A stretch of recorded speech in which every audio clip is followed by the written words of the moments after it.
Vendre une maison, c'est pas juste quelques signatures. C'est une tonne de décisions, d'émotions, de choses à penser. Est-ce que je vends au bon moment? Est-ce que je vais trouver un acheteur sérieux? Est-ce que je vais être correct financièrement après? Est-ce que je vais trouver la maison de mes rêves? C'est pour ça que je suis là. C'est normal d'être stressé. Je vais partout dans le nord de la Naudière. Chersey, Saint-Côme, Rawdon, Sainte-Béatrix, Mandeville. Quand tu m'appelles, je suis déjà en route. Moi, je le vois, ton projet. Je dis pas toujours ce que tu veux entendre, mais je vais toujours te dire la vérité. La vraie valeur de ta maison, les bons comparables, ce que les acheteurs vont remarquer en premier, parce que tu me fais confiance pour que ça se vende, pas pour que je te fasse plaisir et que je te dise ce que tu veux entendre.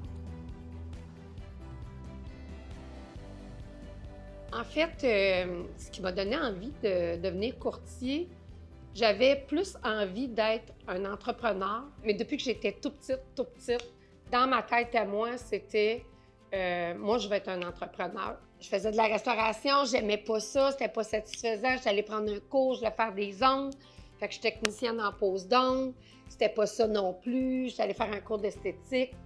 Toutes des choses pour que je puisse être à mon compte. Puis là, je suis retournée en import-export. Puis finalement, en plein milieu du cours, ils disent on s'achète un commerce.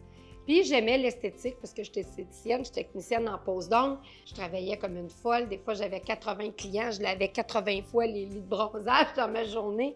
Mais ça a été quand même encore une autre bonne école parce que, écoute, on a triplé, quadruplé le chiffre d'affaires. C'était incroyable là, ce qu'on a fait avec ça. Mais je n'étais pas heureuse. Puis là, on s'est mis à acheter des immeubles à revenus. Moi, j'étais la secrétaire du couple. Fait que je parlais beaucoup avec la courtier hypothécaire. Elle était vraiment wow.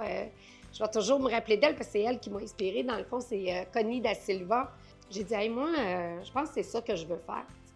Fait qu'on a discuté avec mon conjoint, puis il a dit, ben va prendre ton cours, puis prends ton temps, puis j'avais pas de stress financier. T'sais. Fait que finalement, ben, ce que j'ai fait, c'est ça. J'allais prendre le cours.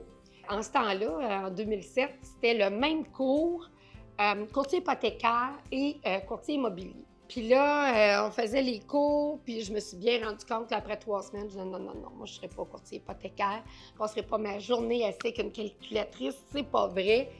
Je vais être courtier immobilier. Puis c'est là que c'est arrivé. Ça m'inspirait de voir leur liberté qu'il y avait. Fait que j'ai dit go, j'y vais, puis voyons, on lui donne la claque.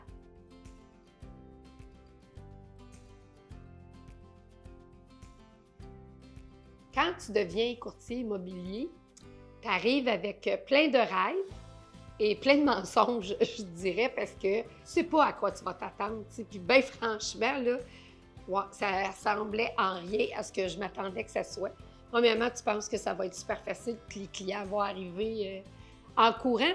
Puis tu penses que tout le monde que tu connais vont te confier leur maison à vendre. Là, ça va se faire comme ça. Non, c'est pas tout à fait comme ça que ça se passe. Premièrement, les gens qui te connaissent, ils savent pertinemment que tu es à zéro, là, que tu es vert. Là. Faire des appels à froid, c'est très difficile. Aller cogner à toutes les portes, te présenter. Ils n'ont pas nécessairement de besoin. C'est difficile. Puis, quand tu vas visiter les gens qui sont à vendre par eux autres mêmes, bien, ils n'en ont pas pris de courtier. Il y a quelque chose qui fait qu'ils n'en veulent pas. Mais quand tu fais de la prospection, c'est complètement différent. C'est beaucoup plus facile parce que tu ne demandes rien. Tu fais juste dire « moi, je suis courtier », puis tu parles de ce que tu fais.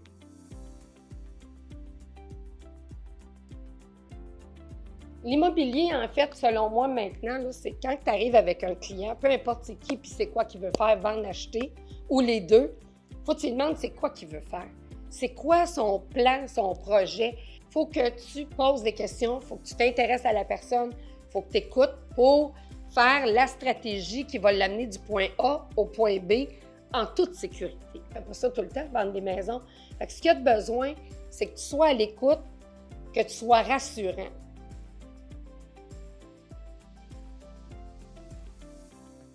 Quand j'ai eu mon permis, il y a 18 ans de ça, j'ai choisi d'aller chez Remax. Pour moi, c'était la bannière de rêve. J'ai été là 10 ans. J'ai adoré Remax. Les gens faisaient des blagues. Ils disaient que j'avais Remax tatoué sur le cœur. C'était vraiment vrai. Puis, au travers de tout ça, comme j'étais présidente de la Chambre immobilière de la Naudière, on était amenés à rencontrer les dirigeants d'agences des autres bannières j'ai rencontré Alain Joyal. Il venait d'acheter Via Capital.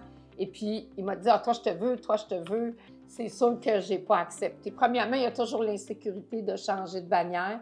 Moi, je pensais que Remax m'amenait du succès. Peut-être que c'est vrai aussi. Bon, il y avait beaucoup d'appels de garde, mais j'avais peut-être pas assez confiance en moi. Puis, il m'a relancé et relancé et relancé. J'ai même fini par dire oui.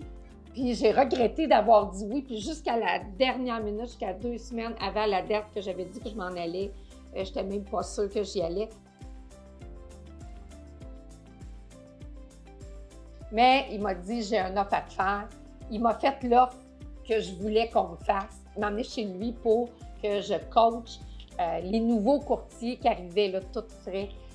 Puis ça, c'est quelque chose qui me tenait à cœur, que j'avais envie de faire. Je n'ai pas pu refuser. Fait que j'ai fait le saut. Puis je suis arrivée il y a 8 ans là, chez Via Capital, distinction à l'époque.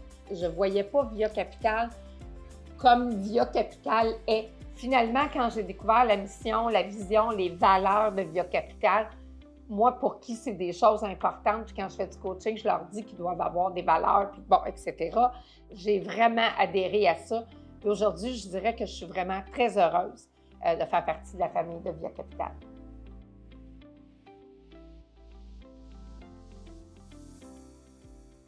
C'est quoi une journée typique pour un courtier? Bien, c'est d'avoir son téléphone dans les mains. Tu te réveilles, tu n'as pas les yeux ouverts, tu as déjà la main qui cherche ton téléphone. Je me mets à regarder. Souvent, ça va être mes réseaux sociaux, voir des suivis, des réponses à des clients, des commentaires. Ensuite, mes courriels. Après, c'est sûr que j'essaie de m'entraîner entre 4 et 5 fois, plus 5 par semaine parce que il faut rester en forme, il faut rester jeune. Puis ça donne de l'énergie, tu sais, ça développe, je pense, c'est l'endorphine. Là. Il me semble que quand je me suis entraînée, là, j'ai plus de guts pour le restant de ma journée. Fait qu'après ça, on continue. Tu sais, les journées sont pas toutes pareilles. Des fois, tu peux rester de 9 h le matin à 10 h 30 le soir, pratiquement là, cloué à ta chaise de bureau à la maison. J'aime ça faire du télétravail maintenant.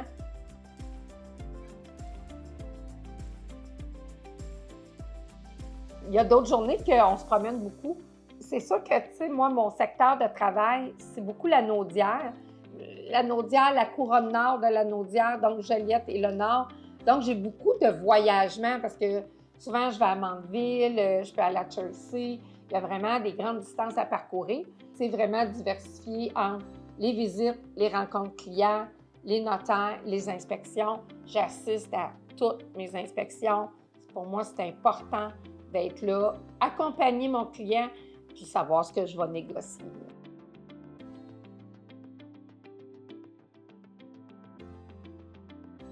Où je me vois dans 5 ans? Mon Dieu, c'est une drôle de question, puis je pense que la réponse est drôle aussi. Je me vois assis là, à la même place, en train de faire la même chose. Ça fait 18 ans, j'ai encore la passion.